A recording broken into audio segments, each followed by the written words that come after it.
जीपे से डिजिटल सेवा portal top up करने का। अब कुछ हमारे जो हम आप फील्ड से हमें कुछ चीज़ें आती हैं, उसके बेसिस पे हमने कुछ डूज एंड डोंट्स बनाए कि क्या करना चाहिए क्या नहीं करना चाहिए। एक तो जैसे कोविड पीरियड चल रहा है, सब देख रहे हैं, अभी भी कोविड ख़त्म नहीं हुआ है। तो आप जब ट्रांजैक्शन बायोमेट्रिक ट्रांजैक्शन करते हैं तो इंश्योर करिए कि हर बार अपना जो बायोमेट्रिक मशीन है उसको क्लीन करिए, हर बार, हर ट्रांजैक्शन के बाद। उससे क्या होता है कि आपका भी थोड़ा सेफ्टी रहता है और जो कस्टमर उनके लिए भी सेफ्टी रहता है, वो कोविड से संक्रमण होने से उनको बचा सकते हैं।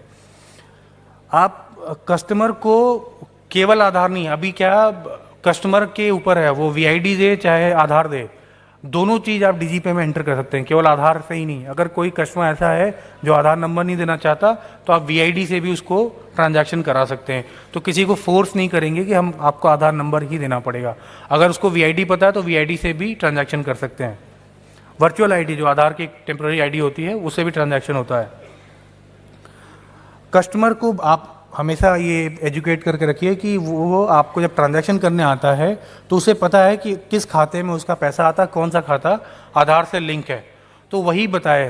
बहुत फेल्योर हम देखते हैं कि जो बैंक अकाउंट नॉट लिंक्ड और जो 150 नो चेकिंग अकाउंट करके जो फेल्योर होता है वो इसीलिए होता है कि कस्टमर को पता नहीं होता कि उसका कौन सा अकाउंट लिंक है। क्योंकि जनधन अकाउंट में लोगों ने बहुत सारे खाते खोले थे, तो कुछ लोगों के मल्टीपल खाते हो गए, तो उनको ये नहीं पता कि उनका लास्ट वाला कौन सा, किसमें डीबीटी का पैसा आता है। तो वो बोलिए कि वो पता कर ले उनका कौन सा लिंक्ड है और वही बताएं ताकि फेल्योर कम हो सिस्टम में। आप जब ट्रांजैक्शन करते हैं स्पेशली मोबाइल से, तो एक फेल्योर होता है जब आपका बायोमेट्रिक हिल जाता है। आप लॉगिन करके ट्रांजैक्शन करने जाता है और आपका बायोमेट्रिक हिल जाता है तो भी फेल्योर होते हैं, वो लॉग आउट हो जाती है मशीन, फिर आपको लॉगिन करना पड़ता है।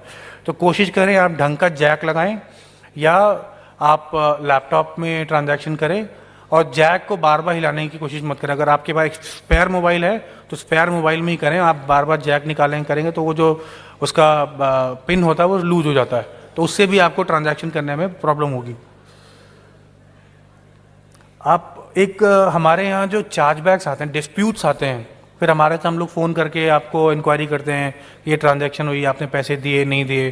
तो इसके लिए हमेशा जब आप कैश देते हैं, बहुत सारे हमारे पास डेलिबरेट कंप्लेंट्स आती हैं, किसी ने जानबूझ के पैसा लेने के बाद भी कंप्लेन करते हैं कि हमें तो पैसा नहीं मिला। अपने बैंक में जाते हैं, उनको लगता है कि बैंक उनको दोबारा से पैसा देगा। तो उस केस में आप एक रजिस्टर मेंटेन करिए जिसमें कोई ऐसा कॉन्फिडेंशियल डिटेल ना रखे, आधार नंबर ऐसा कुछ ना लिख के उसका नाम, नंबर, उसका पता लिख ले और उससे सिग्नेचर ले ले कि उसको आपने ये पैसा दिया है, प्लस उसको रिसीप्ट भी जरूर दें। अभी एक हमने मशीन इंटीग्रेट करी है जो हम लोग हमारे पोर्टल पर भी अवेलेबल है, तो वो बहुत इकोनॉमिकल प्रिंट से निकाल सकते हैं, कॉस्ट उसकी कम होती है कंपेयर टू जो नॉर्मल प्रिंटर होता है, तो आप उसको यूज़ करें। थर्मल प्रिंटर प्रिंट निकलता है, बहुत इकोनॉमिकल है, छोटा सा उसमें एक रोल लगता है, तो प्रिंट करके रिसीप्ट जरूर दें और अपने रजिस्टर में उनसे एक्नॉलेजमेंट जरूर लें कस्टमर से कि उनको पैसा मिल गया है।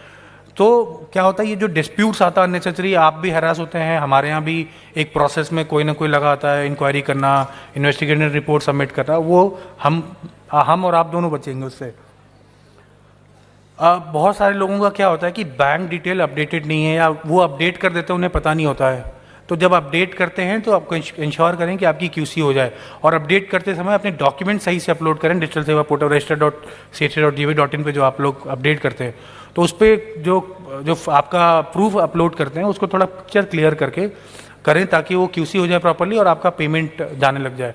तो आपका बैंक अकाउंट और इनएक्टिव अकाउंट लिंक ना करें।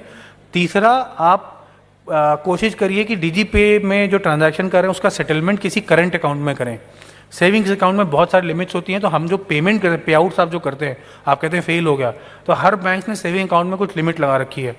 तो उससे वो लिमिट क्रॉस होने के बाद वो क्या होता है कि वो एक्सेप्ट करते हैं, 2-3 दिन बाद फिर रिफंड करते हैं, तो आपका पैसा 3-4 दिन तक फंसा रहता है सिस्टम में, बैंकिंग सिस्टम में फंसा था।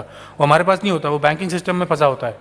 तो इसलिए कोशिश करें कि आप करंट अकाउंट खोलें जिसमें आपकी लिमिट हो, जिसमें कि आप 2 लाख, 3 लाख, 4 लाख, आज एक वेली मिले जो लोग कहते हैं कि रोज़ का वो 8 लाख का ट्रांजैक्शन करते हैं, तो ऐसे लोगों के लिए करंट अकाउंट रहेगा तो अच्छा रहेगा। नहीं तो वो 1-2 लाख क्रॉस करने के बाद बैंक रोक देता है, वो एक्सेप्ट नहीं करता, वो रिफंड कर देता है। तो वो करंट अकाउंट आप यूज़ करें डीजीपे के लिए, सेटलमेंट के लिए। एक आइरिस स्कैनर अगर आप कर सकते हो तो आइरिस स्कैनर से ट्रांजैक्शन करें। आइरिस स्कैनर में फेल्योर बहुत कम है। फेल्योर क्यों, जैसे कैटरैक्ट है, ऐसा कुछ है, वो ज़्यादा है तो ही फेल होता है। बायोमेट्रिक में फेल्योर बहुत सारे रीजन से होता है, किसी के स्वेटिंग होता है हाथ में, ड्राई है फिंगर, या फील्ड में काम करते हैं, मिनीशियस मिट गए, कहीं कट लग गया, तो उसकी वजह से फेल हो जाते हैं। सबसे ज़्यादा फेल्योर हमारे सिस्टम में यही है, U3 से या बायोमेट्रिक मिसमैच से फेल्योर होते हैं। तो उसको अवॉइड करने के लिए अगर आप आइरिस स्कैनर यूज़ करेंगे तो वो फेल्योर कम हो जाएंगे आपके। आखिरी जो एक जो सजेशन है, हमने देखा है कि बहुत सारे प्लेयर्स मार्केट में हैं और सब अपनी ब्रांडिंग करते हैं। हमारा जो डिजीपे की अब जो ये आपने बैनर देखा जो फ्रंट पेज पे, वो बैनर हमने शेयर किया हुआ है। इसका हम लोग अभी अपने पोर्टल पे भी डाल देंगे एक इसका CDR फाइल, तो डाउनलोड करके अपने सेंटर पे भी डिजीपे का जरूर लगाएं ताकि एक विजिबिलिटी मिले कि यहाँ पे ये सर्विसेज मिलती हैं। अब कुछ चीज़ें जो अवॉइड करनी है ट्रांजैक्शन करते हुए जब डिजीपे का आप काम करते हैं, कस्टमर से कोई पर्सनल डिटेल अगर वो नहीं देना चाहता, कंसेंट नहीं है, तो ज़बरदस्ती मत लीजिए अपना वो मेंटेन करने के लिए रजिस्टर। जैसे आधार अगर नहीं देना चाहता तो आप ज़बरदस्ती मत करिए किसी का आधार लेने के लिए। आधार हम स्टोर नहीं कर सकते, लिख नहीं सकते बिना किसी कंसेंट के। कैश जो डिसबर्सल होता है विड्रॉवल का, जब तक आपको सक्सेस मैसेज नहीं मिल गया तब तक आप किसी को कैश मत दीजिए। आपको कोई रिस्पांस नहीं मिला, ब्लैंक हो गया, अगर ब्लैंक भी हो जाता है तो आप आधे घंटे वेट कर लीजिए, आपको अपना रिफ्रेश करिए लेजर, आपको रिस्पांस मिल जाएगा। तो जब आपको सक्सेस रिस्पांस मिलता है तभी दें, या कस्टमर डिटेल है आपको अगर बाद में भी मिलता है तो आप उसको फ़ोन करके बुला के कैश दे दीजिए। वैसे ही डिपॉजिट अभी स्टार्ट किया है, कुछ वैलीज ने करना शुरू कर दिया है, तो डिपॉजिट में भी यही है, जब तक आपको सक्सेस रिस्पांस नहीं मिला, डिपॉजिट सक्सेसफुल है, तब तक आप कैश मत लीजिए। अदरवाइज आपको कैश रिफंड करना है, वो फिर रिकनसाइल करना है, आपको दिक्कत होगी। बहुत सारे लोगों को रिकनसिलेशन में बहुत कन्फ्यूजन रहती है, किस चीज़ का पैसा कटा, किस चीज़ का आया, तो उसकी वजह से भी आप लोगों के टिकट्स बहुत बढ़ते हैं। तो वो आप अपना खुद का रिकनसाइल करके रखिए। आप कैश लेना या देना, जब तक आपको सक्सेस नहीं मिला, जो ग्रीन टैब आता है, जब तक नहीं आता है आप कैश नहीं दीजिए। DMT रिफंड जैसा मैंने बताया है 2-3 तरीके का, एक ऑटो रिफंड होता है बैंक से, वो हम तुरंत रिफंड कर देते हैं इंस्टेंट।